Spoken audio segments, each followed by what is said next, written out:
Welcome to Start Canada Podcast, where we interview startup founders, innovators, and thought leaders from the heart of Canada who are challenging the status quo, scaling their business, and bringing new ideas to life. Tune in with me, your host, Margot Miller, to hear firsthand exactly how they did it.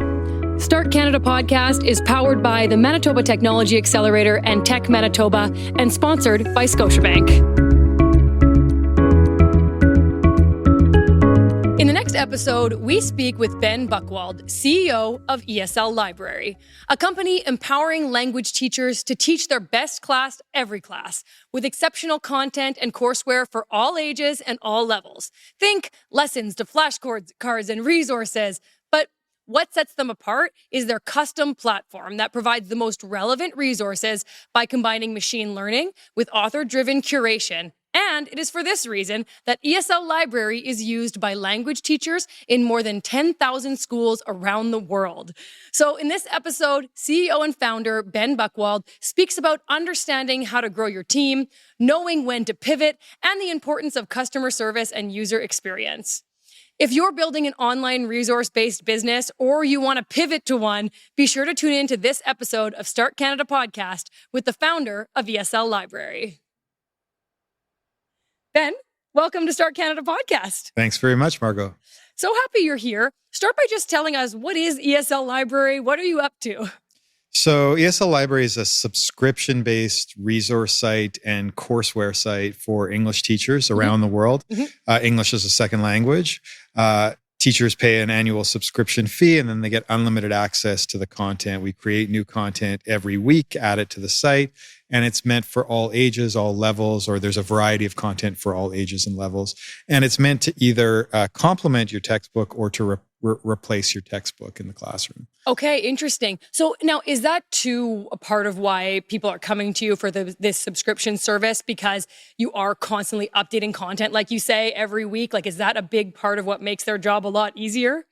Yeah. So, I mean, particularly in language learning, it's really important to have current content. So if you're trying to get to a level of fluency, it's best if you're talking about things that are actually happening right now, as opposed to maybe something that was written in a textbook several years ago. You want to talk about current, relevant issues. And so we create a lot of content that's really up to date. Things that may have happened in the news yesterday might be in a lesson today or tomorrow. That gives students the opportunity to talk about things that are actually happening around them. And that's sort of the most realistic and natural way of learning a language. So we focus a lot on that. But we also obviously focus on all the fundamentals like grammar and foundational English as well. Mm-hmm. So, and how did this become the topic that you wanted to personally tackle? Like, where'd the idea come from? Because, of course, you can go on Google, you can find a lot of resources, right? But you thought, I'm going to make the best possible resource area. Why?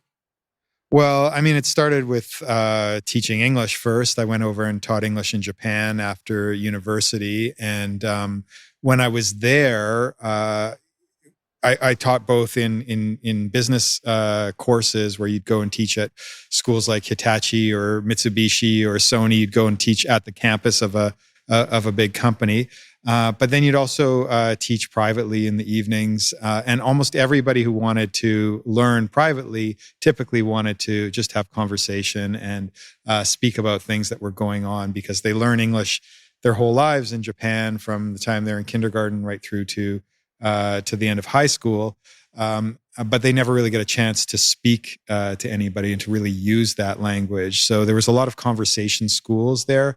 And that was where this idea sort of came from. It was to create conversational-based content, but the library grew quite significantly over the last number of years to have content for all different levels, ages, and reasons and purposes. Mm-hmm. Yeah. So take us from being a teacher in Tokyo, you said, in Japan, to starting the actual business. Like, did you start it as a side hustle? Was it a secret project? Like, how was it born? Well, like a lot of language teachers, like most language teachers, you spend a lot of time in the evening creating the lessons yourself. You've got some materials that you can use, but you're often expected to create your own content.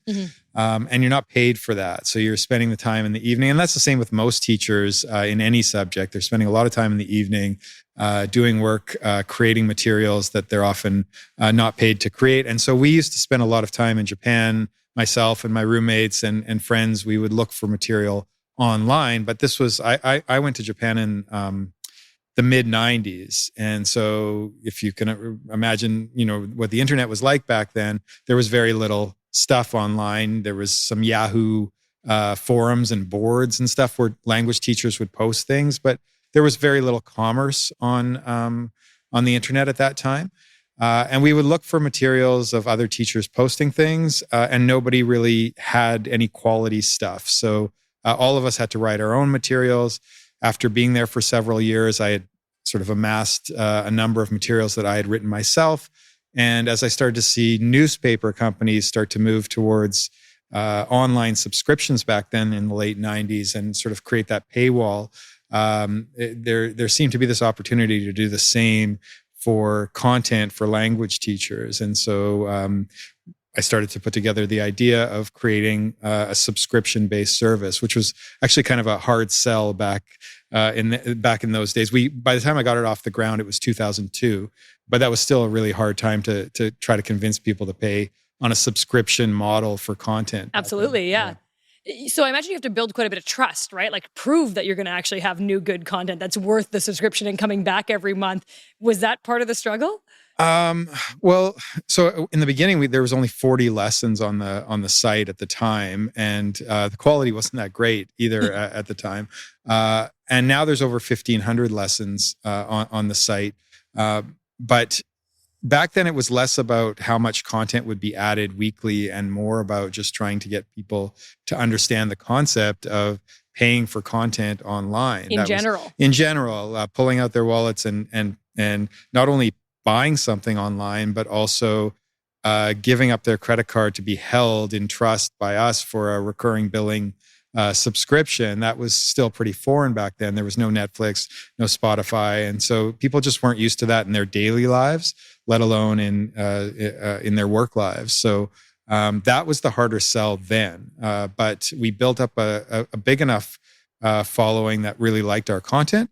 And it was enough to just keep going and making new content weekly. Mm-hmm. And eventually we got to a point where, at first it was just myself, and then eventually it got to a point where I could afford a writer, and then eventually an editor, and then an illustrator, and then eventually sort of a full publishing team had formed. Mm-hmm. Yeah. Did you always know that you wanted to kind of start your own business? Was that always kind of a goal in the back of your mind? Or did you just kind of see an opening, start moving toward it, and all of a sudden here we are? No. I think I always wanted to go into business in some way. Mm-hmm. I had some businesses when I was younger, as a teenager, and commerce and business was sort of a part of my family growing up as well. So I had a desire to do that. So I came from a family of both business people and teachers. So I sort of fell into both of those things together. It worked out well. This kind of sounds like a perfect fit in the end. Yeah. Okay, so the platform originally is relatively straightforward, right? You have content on there. It's static to some degree, like you're uploading the 40, but they're there.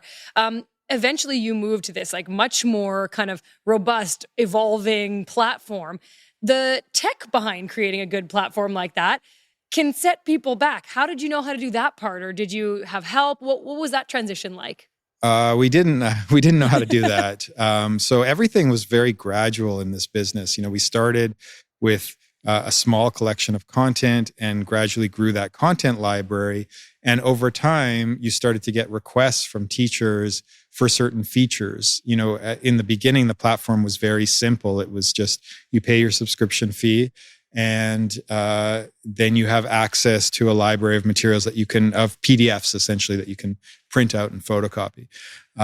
But the more users that you get using the platform, the more requests you get for different types of technical features. So for example, like wanting to save lessons to a folder so you can start to organize and plan your curriculum. That was, something that we didn't have in the beginning. So you start getting these little requests for features. And before you know it, you're building tools just as often as you're building the content, and you're reacting to that in kind of real time as well. So we didn't necessarily set out to be a tech company or an ed tech company.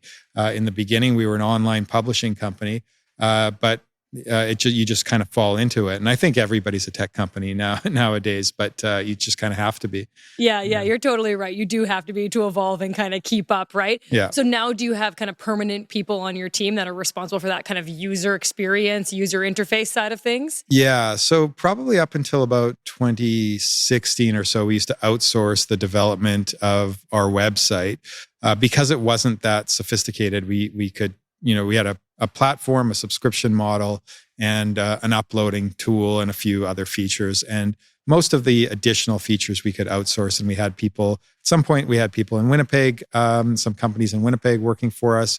Eventually we hired some people outside of Winnipeg, all on contract.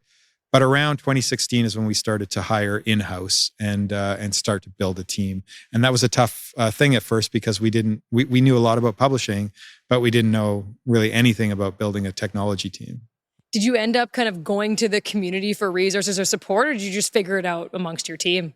In the beginning, I didn't reach out to anybody, and I didn't even really know there was much of a community here. So we actually released our first iOS app a month after the App Store opened in 2008. And we were the very first, without exaggeration, ESL English learning app in the world. It came out 4 weeks after the App Store opened. And I had been following, do you know the site Mac Rumors? I don't think so. Okay, so it's like, I think that site's been around since 2001, and I read it every morning just for fun. It's just kind of fun to see what's happening at Apple and what's coming out. And back then they had been talking about, for the year from 2007, when they released the iPhone up until 2008, they had been talking about this rumor that Apple might release an app store. And what it could look like and how it might look like some of the apps that were already on there. Like, it came with apps from Apple, like the calculator and the calendar and these types of things. And so I had an idea of how these apps might work. And we got ready and prepared for this in advance and had a whole content library ready to be turned into an app. And by the time we got it up, there were 500 apps in the educational section of the App Store 4 weeks later, but not one of them was an English learning app. And that was entirely outsourced, the development of it. But it did very, very well for us. It sold, I think, about 200,000 copies. Did you have a price for it at that point? Yeah, it was $5 a piece.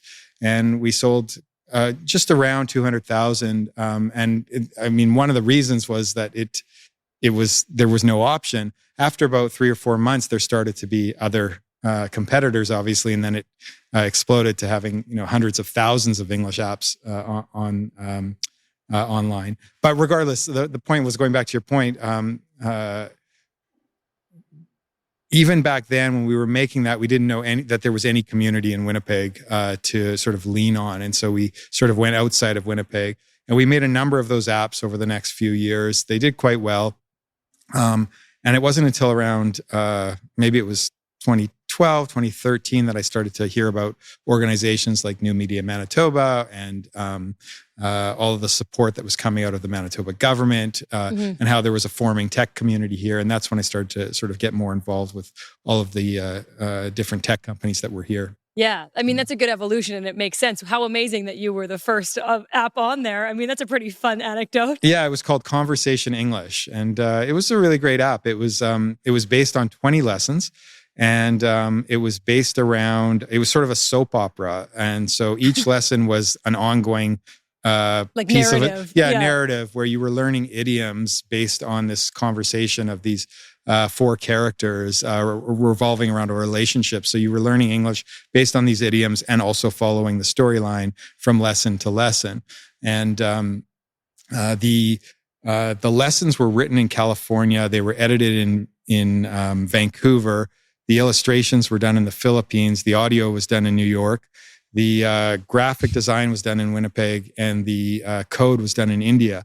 It was all sort of put together, and it came together in that short time.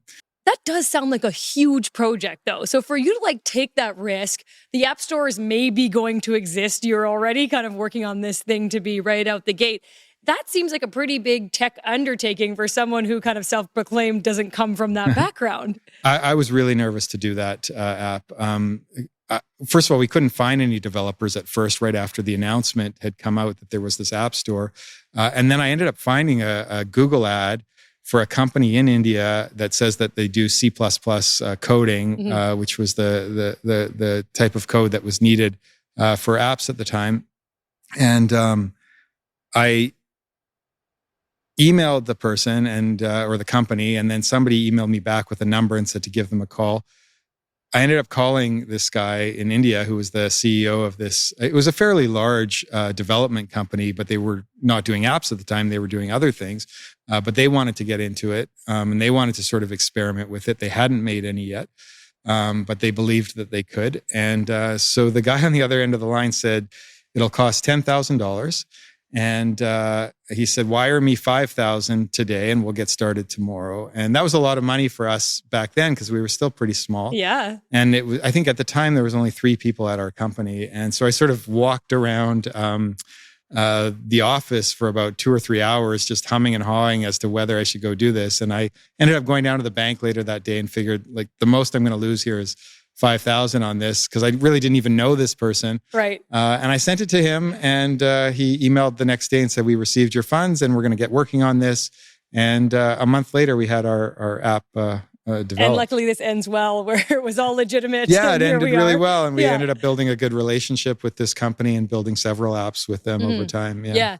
It's really interesting now. Like there's a lot of people that say that there is amazing, intelligent, smart, like tech talent all over the world, but there's not necessarily job opportunities that match that are amazing for all this talent all over the world. And so sometimes, like if we can give those amazing opportunities to build really cool things to people in other countries, like it's really positive because, and for everyone wins because you've now also got access to really great talent across the other side of the world. Yeah.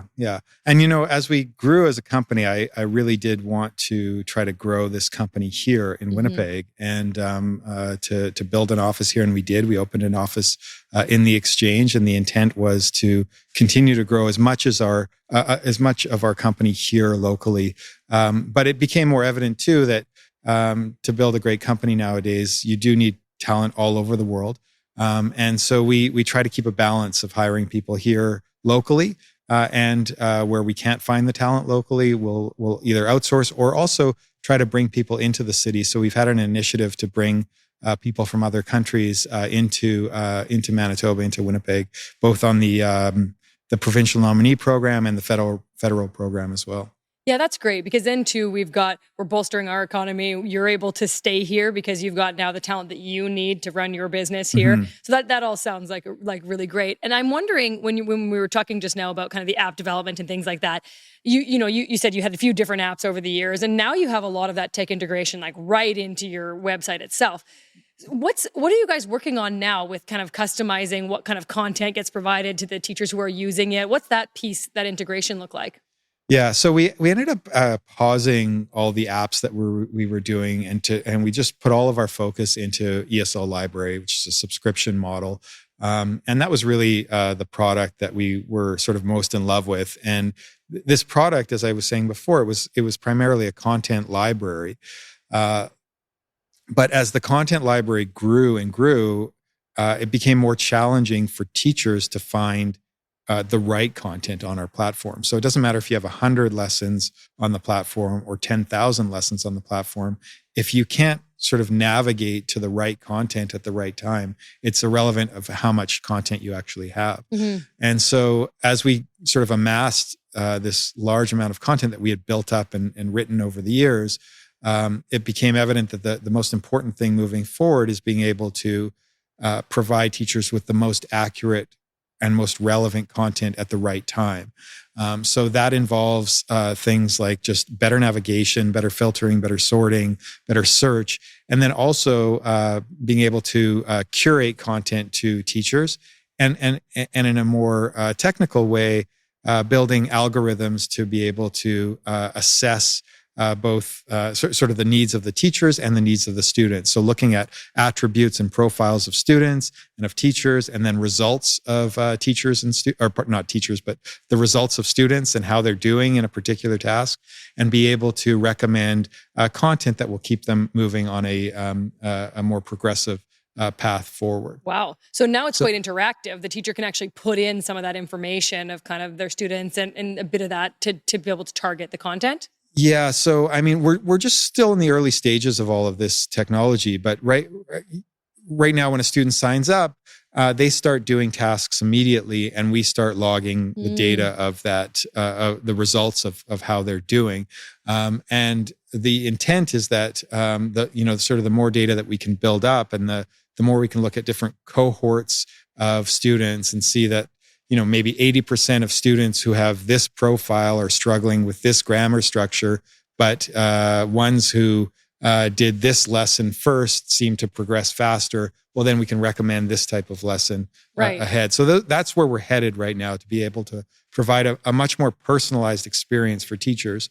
Let them do the teaching and take away the time it takes to sort of find the right content. Yeah, it's all about the data, right? To be able to do all that. Yeah, and we didn't have very much data pre-COVID because it was a challenge to get teachers to move away from the PDF towards the digital tools that we had been building. Prior to COVID, we had about 170,000 homework tasks completed between 2018 and 2019 over a 2-year period. And then during COVID, we've seen that spike from 170,000 tasks to 15 million homework tasks completed since last March. Did your site crash at some point? Like, how did you change that dramatically? It did crash. We were very, very stressed last March, in March of 2020. We were stressed, as everybody was stressed when COVID was really starting to take hold. Stressed for reasons of not knowing or understanding what might happen to the business, not knowing how many of our schools that subscribe to us could, go bankrupt. We really didn't know. So we had that kind of stress.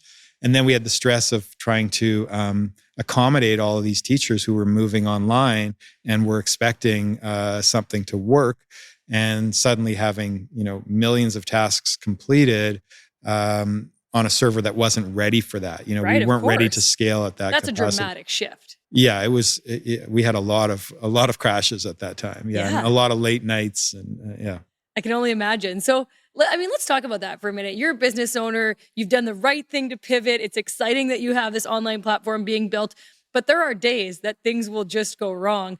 How do you, as a business owner, keep your kind of mental health in place? How do you keep the team excited and moving forward when there is like a lot of stress going on? Well, I think in terms of keeping the team motivated, it's a lot about just making sure that people know and understand the purpose and the vision of why we're doing this, and to not stress out so much. I used to think it was really, crucial that that we could never ever let a customer down, and I still feel that way.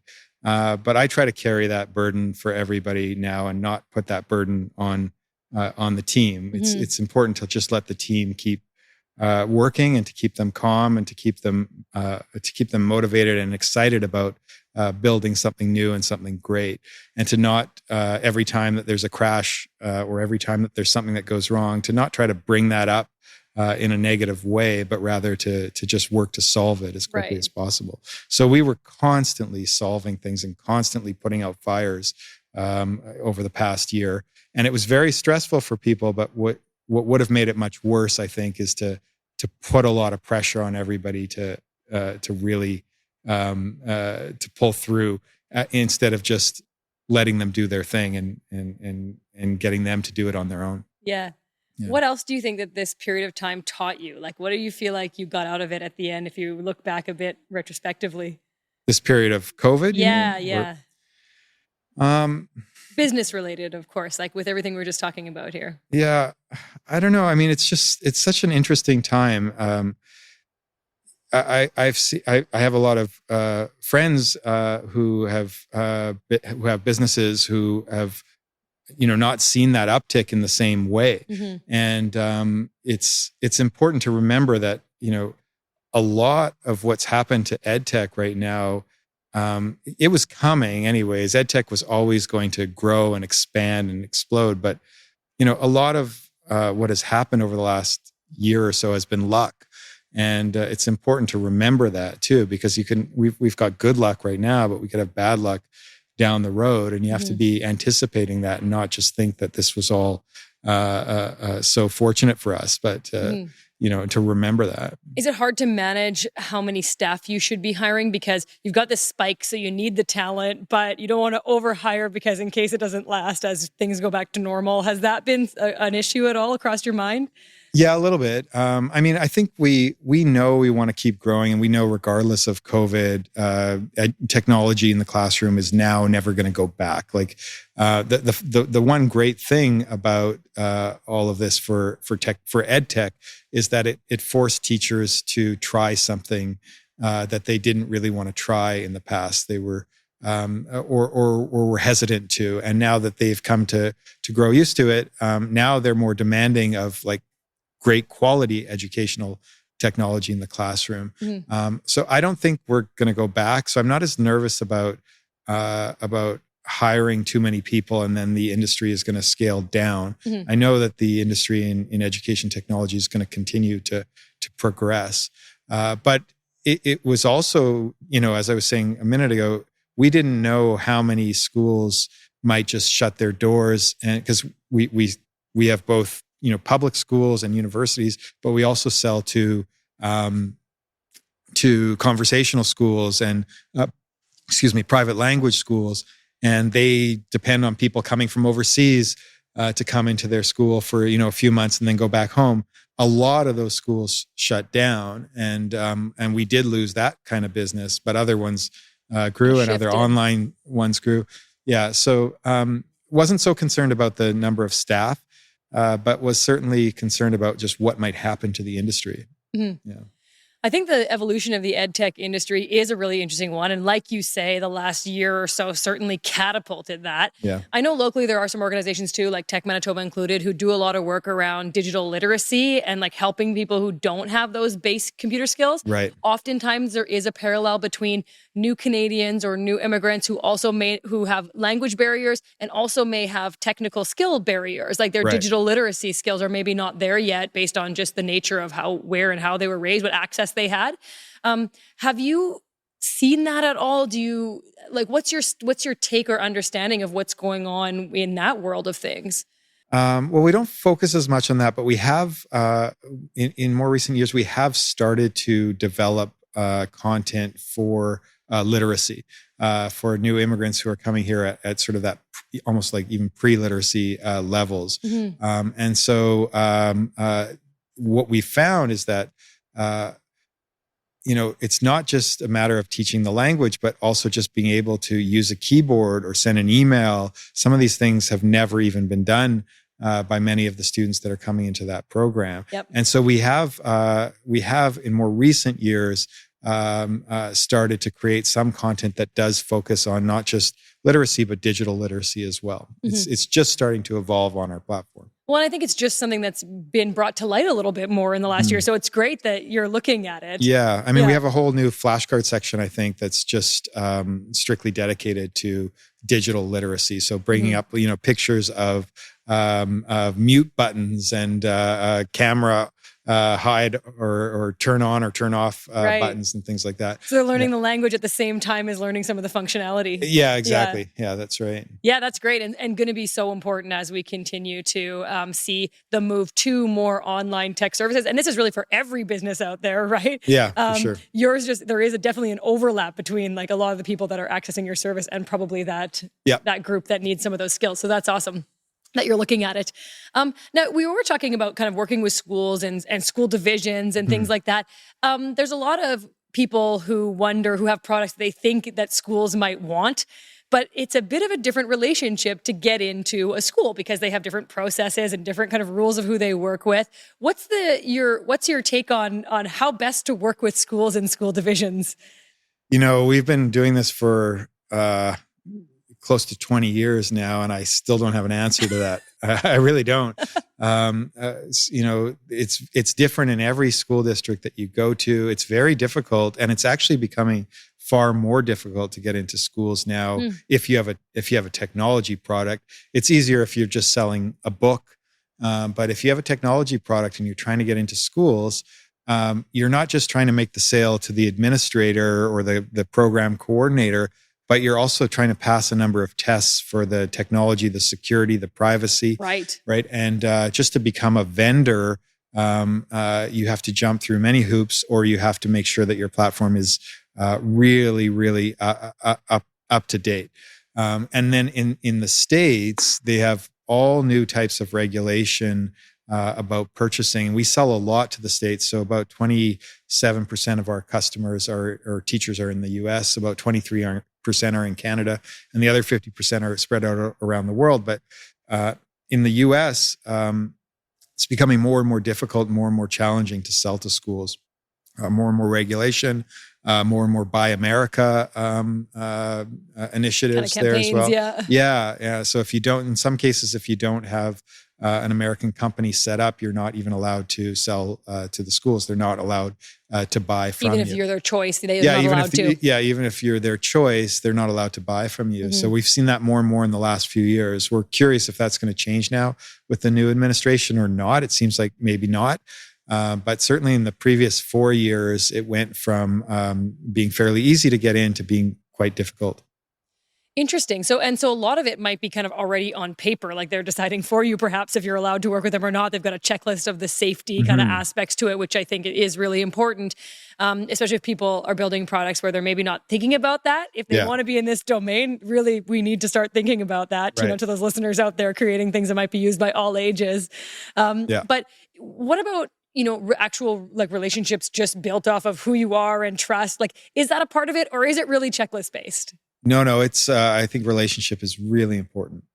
So one of the ways that we grew in Canada, we don't have a sales team at our company.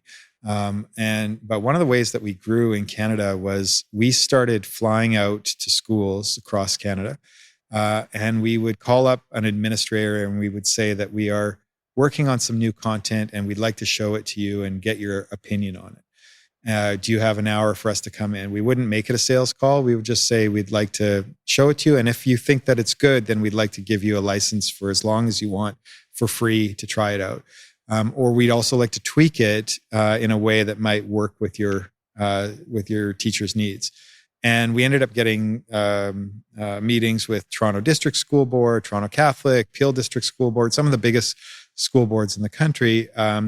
Allowed us to come in and show our product. And we built these really close and strong relationships, which I consider to be real and true relationships, long-lasting ones. And I feel almost like close with these administrators now over the years. And a lot of the content that we ended up building and creating was a result of like meeting people in person and just finding out what they want and what they need, as opposed to coming in and trying to just sell the product that you think that they need. And so a lot of the material that we have right now on our site is directly related to sitting down with the customer on the other end and asking them what they want before we build it, and then build it. And that's really paid off for us quite a bit. Yeah, and that's such a lovely anecdote. And I think in that case, then you're building a product that people truly love, and it probably makes you more passionate about what you're building. Yeah, it does. It's more rewarding on all ends. And for the teachers and administrators, they feel great too, because they sort of play a role in shaping the product that they're using. They know that we're listening, and they know that we're pivoting almost daily to their needs. We're reacting to the needs, and we're listening. If we put a lesson out and we get some feedback the next day that this was a little confusing, or you were missing this, or you were missing that, typically we'll make a change. If it seems reasonable that we've missed something or haven't thought about something, we'll make a change pretty quickly, and we'll get it out there and we'll respond to them. And so they know that that what they're saying, we're hearing, and that's a great feeling for them as well. Yeah. Okay, great. Well, on that note, we're going to jump into our speed round, Ben. Okay. So whatever first pops to mind, and we're just going to get right into it. Yeah, I think I'm going to fail at this part. No, okay. You just, whatever pops to mind, you just say it. All right. Okay. Describe yourself in a word or two. Um, calm and super stressed. Both great. What motivates you? What motivates me is just doing something really great for the customer. What keeps you up at night? The site crashing. Who's the most influential person for you? Who has been?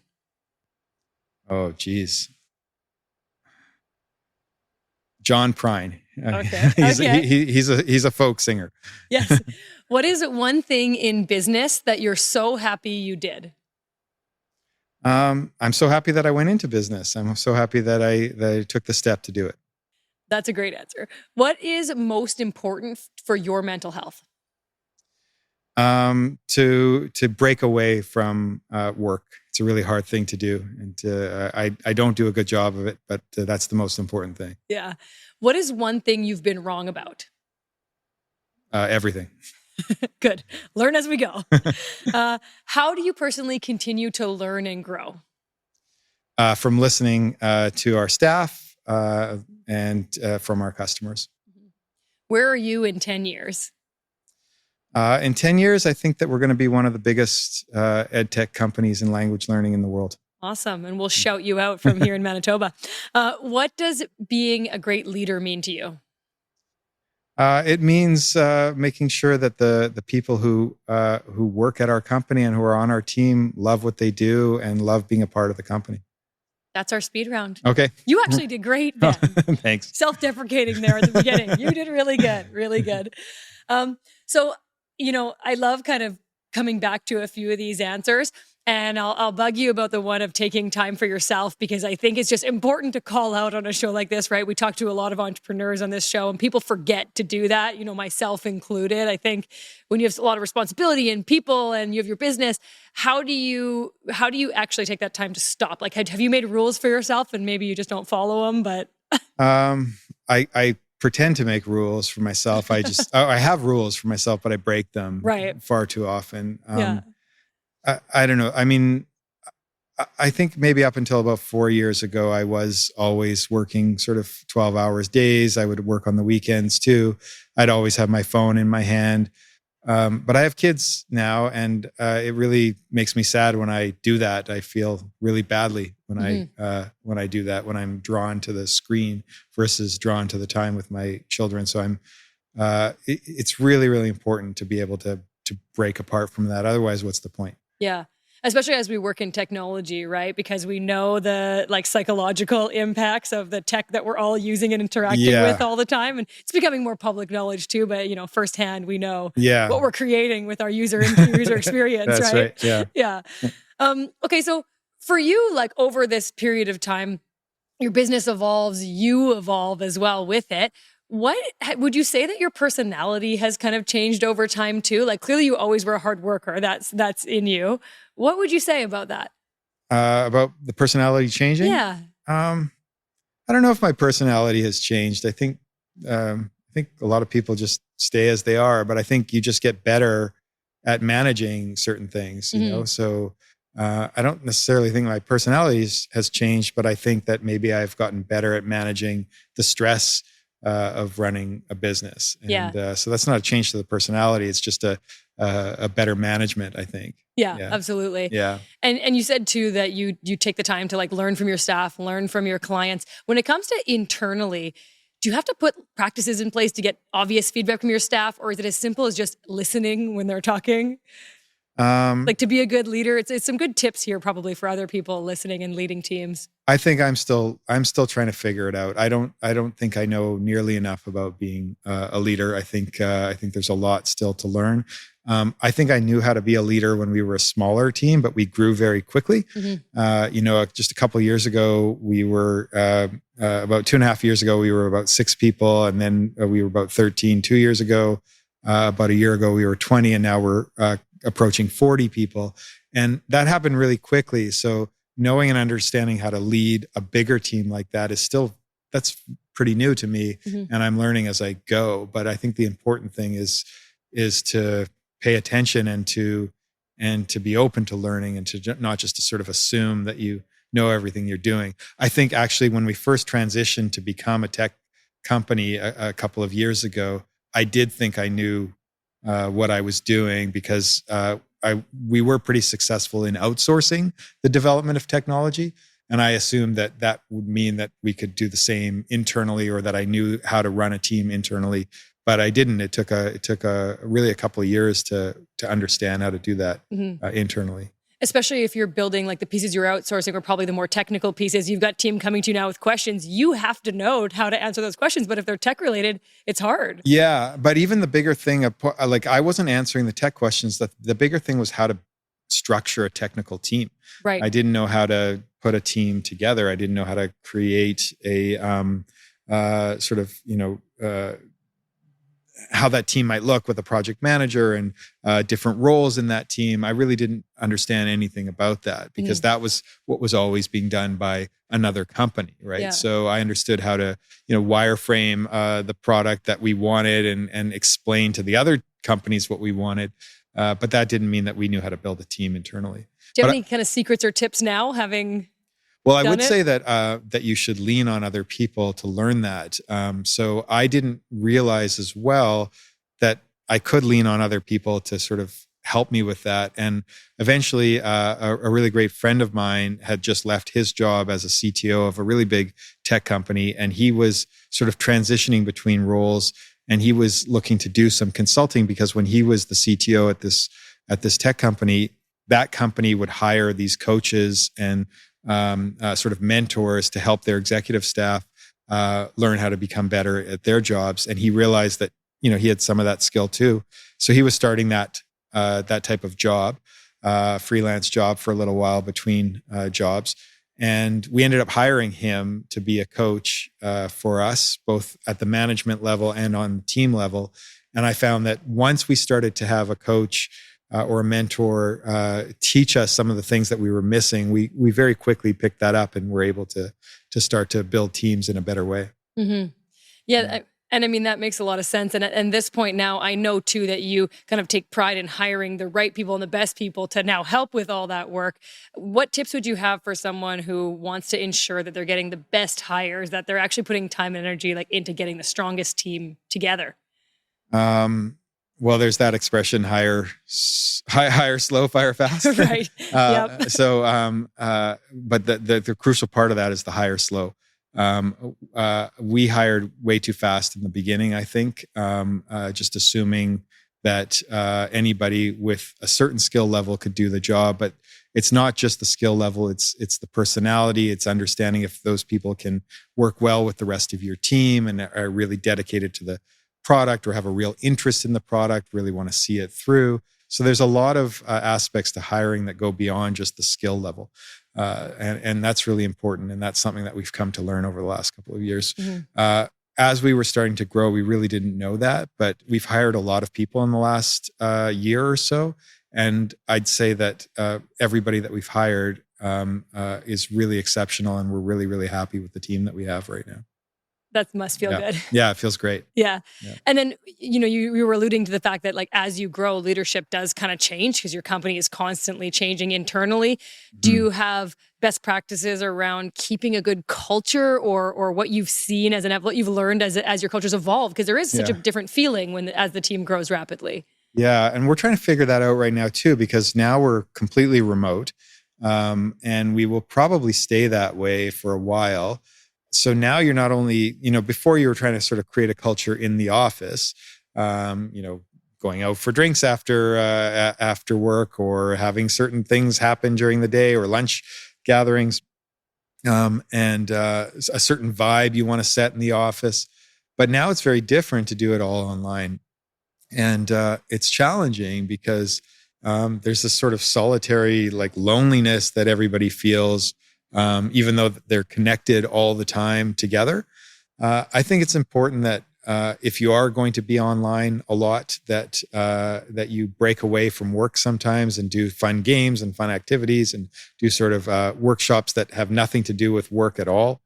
And that it's also important, I think, to give people a break. So, for example, we were talking the other day, just a few days ago, and we just sort of thought that, everybody's tired and everybody's burnt out from COVID. So let's just like give everybody a paid day off this Friday. Let's just cancel work. And I think we should do that more often. We should just put people in a position where they don't feel like work is everything. And that the company is everything. That it's really important to get people to know that there's this balance and that they shouldn't feel like that their jobs are everything.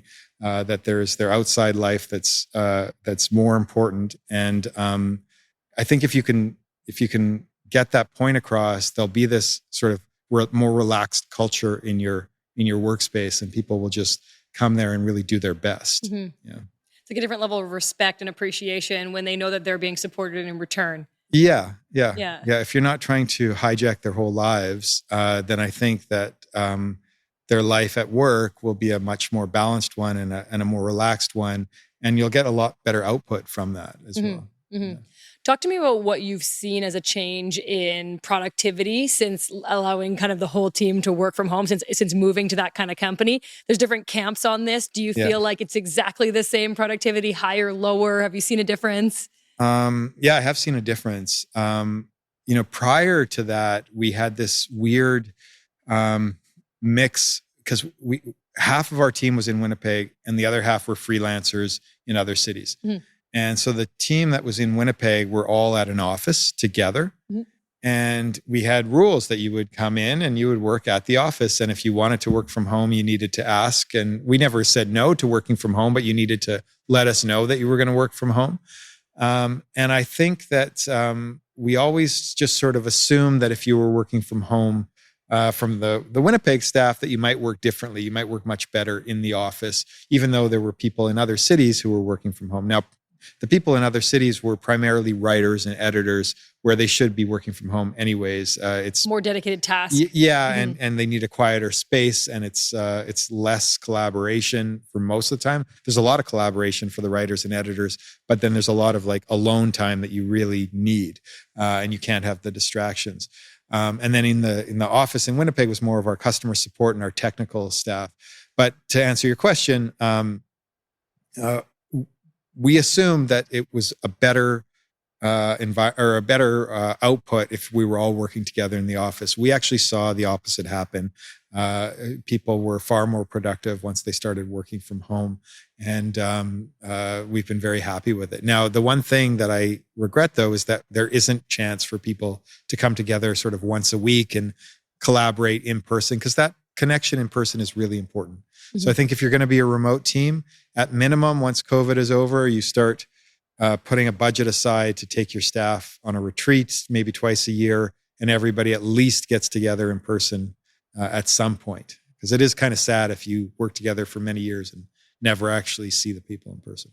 Yeah, they do say that at the end of the day, no matter how much good you can do in an online environment, that the strength of the relationship, as soon as you meet even one time in person, is just that much more exponential, is kind of, I think, what the research is showing. I think so. And it just seems obvious. So that's something that we're planning for right now. We'd like to start doing biannual retreats somewhere fun, maybe a ski trip, maybe a trip to Palm Springs, maybe a trip to Europe, who knows?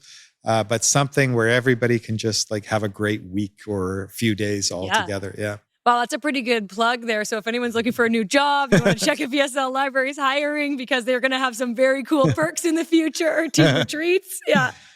That's good. And that's one of the benefits of not having an office, I guess, right, too. So you can put that money towards things like that, right? Yeah, because you understand the difference in the overhead that you're saving and some of those aspects. Yeah. And also there is a difference supposedly in kind of sick days and things like that, because people, if you do allow them that work-life balance as well, because when you're working from home, people tend to like take that proper time to eat a little bit better or things like that. You're closer to being able to work out because you don't have your commute and things like that. So supposedly we should be seeing also a change in the number of like sick days or days off that people require, which also saves the company money. Yeah. So there's another benefit we can add to the pile. And, with respect to like sick days and holidays, so we've always had a policy that there's unlimited sick days. It doesn't matter. If you're sick, you shouldn't work. And we shouldn't be checking that off. And if you're sick so many days, then it's probably something serious and you need to be looked after. So we're not counting sick days. We don't worry about that. We try to give really good holidays. as well. And but certainly, like, I think working at home, to your point, maybe you can be in better shape and you can take care of yourself more because there's an opportunity there to eat better at home and to just stay healthier. Yeah. Go for walks during lunch. Yeah, exactly. Absolutely. Whereas before, maybe you felt like you couldn't leave the office because it was trickier, or you didn't have the right shoes because you were downtown, or whatever the case might be. Yeah. Yeah. So that's exciting. And I think, it sounds like you've clearly thought about a lot of those things up front as far as like making a good culture, as much as you're modest about kind of the evolution over time. It sounds like you put a lot of good bones in place. It seems like we're getting there. I think we've still got a lot to learn about culture, but we're getting there, and I think there's a pretty good culture at our company. Yeah. Well, and I know that you're doing a little bit too to find a way to get your product into the hands of maybe schools or people that that may not otherwise be able to access it, maybe affordability wise. Yeah. Tell me a bit about that, because that can also tie into employee morale when they know that you're doing really great things for the community at the same time. Yeah. Well, we've always kept our prices as low as we possibly could. Because quite frankly, like, teachers, whether they're in a school with a budget or not, have really, really low budgets. And so you don't want to price them out. There was, when software first came on the market for education, coming in like the form of CD-ROMs or eventually online, a lot of bigger companies took the approach of, let's really price this really high. Let's charge $2,000 a year per teacher, or let's charge $100 a year per student. And it would sort of break the bank. So we always have priced our product really low as we possibly could, because you don't have to price high for software. Your costs are your servers and your staff, and there's nothing to ship, there's nothing to stock, nothing to store. And there's an opportunity to price low to begin with. And so we've tried to keep it as low as we could while still being able to maintain a good, viable business. But then there are still some schools where they will never be able to afford any technology in the classroom, that are struggling, a lot in developing countries, or just in even certain areas in Canada and the US where there are sort of nonprofits that are trying to do something great, and they've got absolutely no budget, but they're trying to put a language program together, maybe for new refugees. So our initiative, moving forward, we've always typically done donation subscriptions to anybody who asks. If they can't afford it, we'll donate subscriptions. But we'd also like to get to a point where we are intentionally running a program that is sort of seeking out sort of giveaways to give subscriptions to schools around the world that need it. And, perhaps on that model of every time we gain a new school district, we look to give one away to a school that can't afford it, to a nonprofit that can't afford it. Yeah. That's great. And it sounds like you're really doing a lot of things to kind of move in that direction with all of the advancements that ESL Library is working on. So, Ben, what's next? What's the future for ESL Library for you? Well, again, the future for ESL Library is all about personalized learning. That's where our focus is right now. We're really excited about that, being able to deliver a far more personalized experience to both the teacher and the learner. For me personally, just hope to start traveling with my family again. Yeah. And see what happens next. Yeah. Awesome. Well, Ben, that's our show today. Thank you so much for coming on. Thank you. It's been a real pleasure. Oh, mine Thanks for inviting me. You're welcome. Okay. If you enjoyed today's episode and want to learn more about our guests, visit startpodcast.ca and be sure to rate and review us wherever you're listening. If you're new to the show and want more Canadian business inspiration, subscribe before you go. Start Canada Podcast is produced by your host, Margot Miller, with audio and visual creation by Event Pro and support from Due North Systems. Start Canada Podcast is powered by the Manitoba Technology Accelerator and Tech Manitoba and sponsored by Scotiabank.